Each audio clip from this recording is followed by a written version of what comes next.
So we want to take a look at this idea of a simple regression. And I'm going to start first of all with the ways of defining or grouping data sets.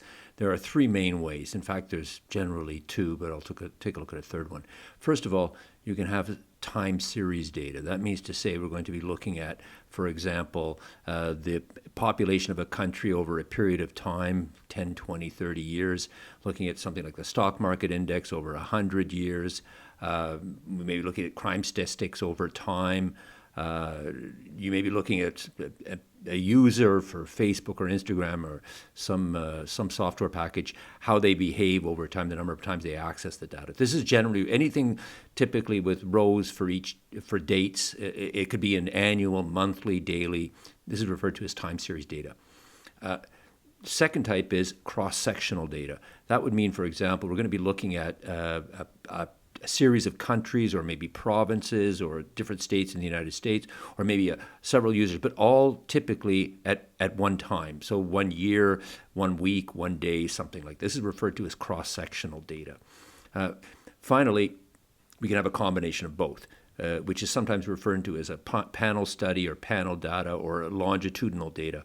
There's a slight distinction between these sorts, but it just generally, we can say that this amounts to a combination of both. And this is now generally known as big data because the volume of data is going to be very, very large. You've got a whole series of individuals across a period of time. So it's really a combination of both time series and cross-sectional data. A little point about this, time series data often leads to very strong, relatively strong correlation, in part because time captures a lot of different things, a lot of different variables. So just quickly, often things grow with time. So the time series data, what it's really capturing is this tendency to grow, for example. Cross-sectional data often has a lower correlation, but at the same time, it leads to better estimates or better understanding of the data. Just want a quick point here is that data is singular, data is plural. And the issue with time series, even on a technical term, is something referred to as multicollinearity. That means to say that since things tend to grow together with time, it's often difficult to discern what is the effect of one variable compared to another. Now let's take a look at a specific data set and a simple regression. Okay, what I've got here is I took data for 2019 for 10 different provinces. And I looked at the gasoline sold in 2019 for each of these provinces. This is from Statistics Canada. If you want, you can go to the Statistics Canada website and get this information. I then took the price, the retail price. This is for self-serve, unleaded, regular gasoline. I took this the price per liter average. This is 12 months of data, average price for the large city in each province. So for Quebec, I took Montreal. For, say large, I think I took the capital, Alberta, Edmonton, and Ontario, I took Toronto. Then finally, I took the population estimate for 2019, so we would be able to calculate liters of gasoline consumed per person, per capita. So we can see this data over here in the fourth, the column D and column E. And what I want to do now is to do a regression, a simple regression of the price per liter and the liters per capita purchased. So we're in effect looking at kind of the demand curve with price as the independent variable and liters purchased as the dependent variable. So let's see what we get if I insert a scatter chart like this. And here we've got it. I'll make it a bit larger. Let's see what we've got. It shows liters per capita. Now again, be careful, on the horizontal axis I've got the price per liter, and on the vertical axis I've got liters consumed. In effect, this amounts to a kind of demand curve, but we're assuming that the preferences of individuals across Canada to purchase gasoline is unchanging. Everybody has the same preferences in effect, but what is different is the price in each province. Now I'm going to add a trend line to this data, and there it is there. And I want to, add the trend line, and I want to be able to see the equations related. I'm going to slide this over to the side, make these variables a little bit larger. so we can actually see them. Font point a bit larger. There we go. So the idea here is that I'll start first of all with the estimated parameters. Keep in mind X represents the price per liter, and we've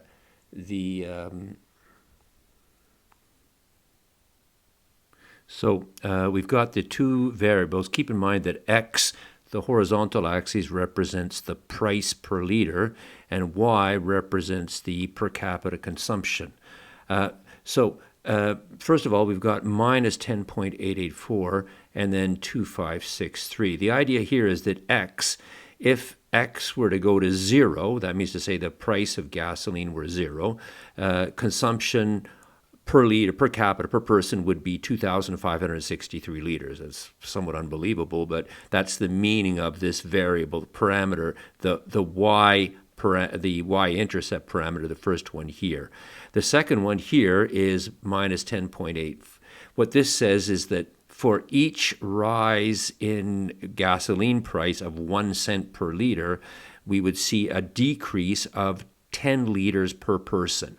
10 or 11 liters. So this second parameter, sometimes referred to as the slope, says that a 1 cent change, that's the variable X, 1 cent change rise in the price of gasoline would lead to about 10.9 liters per capita decrease in consumption of gasoline. You can see the relevance of this in terms of things like a CO2 tax on gasoline, what the results would be. This is a very, very simplistic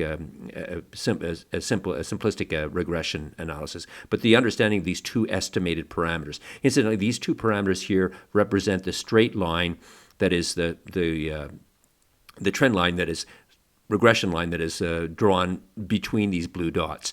The computer, what it does is finds the vertical distance, the smallest vertical distance between each one of the blue dots and the straight line that it's created. So the computer, in effect, adjusts the line, both the slope and the intercept, to find the best line that fits. The last idea I want to look at is this R squared here, which tells us that, well, first of all, you could take the square root of this number, 0.5201, and here I'll do that in a second, and we could calculate the coefficient of correlation. It's going to be the square root of 0.5201, but it'll be negative because, bear in mind, R squared is squared, so it becomes a positive number, but the coefficient of correlation in this case will be negative because the slope of the line is negative. It indicates a negative relationship between the price and the consumption of gasoline.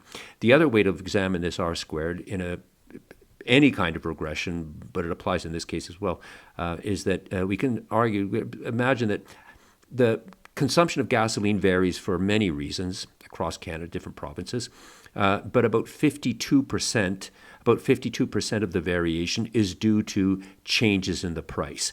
The other 48% is due to other factors. And as I said, this is cross-sectional data, so we avoid some of the issues related to time series data, where time tends to capture many other factors. So this is probably closer to the reality in the sense of the sensitivity of price changes to, or rather, a sensitivity of consumption changes to price changes. Now, I said we'd do this quickly. This find out what the coefficient of R. It would be the square root. Here, I'll do this now quickly with Excel. 0.521. And that gives us 0.72, and of course I should change that to a negative because it's a negative correlation. So the coefficient of correlation between the price per liter and liters per capita would be about negative 0.72, which is rather high. Keep in mind that a normal demand curve, in economics at least, the price would normally be on the vertical axis and the quantity demanded on the horizontal axis, which of course is contrary to mathematic thinking. But at the same time, there's other factors that would come to play. For example, income or preferences or desires to, and a cost of various substitutes, including the price of electricity in the case of electric cars.